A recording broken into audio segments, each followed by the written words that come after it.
ভারতের একটি গুরুত্বপূর্ণ প্রস্তাব এবার সরাসরি নাকচ করে দিয়েছে বাংলাদেশ। দীর্ঘদিন ধরেই দুই দেশের সম্পর্কে যে টানাপোড়েন চলছে, এই সিদ্ধান্তকে তারই প্রতিফলন হিসেবে দেখা হচ্ছে।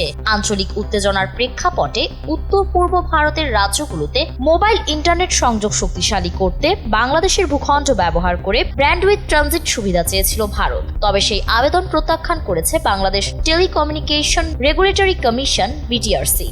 ভারতের প্রভাবশালী দৈনিক আনন্দবাজার পত্রিকার খবরে বলা হয়েছে, বাংলাদেশের অন্তর্বর্তী সরকারের সিদ্ধান্ত অনুযায়ী এই ট্রানজিট সুবিধা আর দেওয়া হচ্ছে না। ব্যান্ডউইথ বলতে ইন্টারনেট প্রতি সেকেন্ডে কত তথ্য আদান প্রদান করা যায় সেই সক্ষমতাকেই বোঝায়। ইন্টারনেটের গতি ও মান নির্ধারণে এর ভূমিকা গুরুত্বপূর্ণ। এদিকে অন্তর্বর্তী সরকারের একটি সূত্র জানিয়েছে, এই ধরনের ট্রানজিট অনুমোদন দিলে আঞ্চলিক ডিজিটাল হাব হিসেবে বাংলাদেশের কৌশলগত অবস্থান দুর্বল হয়ে পড়তে পারে। এই আশঙ্কা থেকেই প্রস্তাবটি বাতিল করা হয়েছে। এ বিষয়ে গত 1 ডিসেম্বর বিটিআরসি একটি নির্দেশনাও জারি করেছে। এর আগে শেখ হাসিনার নেতৃত্বাধীন আওয়ামী লীগ সরকারের সময়ে বাংলাদেশের সামিট কমিউনিকেশনস ও ফাইবার অ্যাট হোম ভারতের টেলিকম প্রতিষ্ঠানের সঙ্গে যৌথভাবে আখাউড়া থেকে সিঙ্গাপুর পর্যন্ত ব্যান্ডউইথ ট্রানজিট সংযোগ স্থাপনের অনুমতি চেয়েছিল।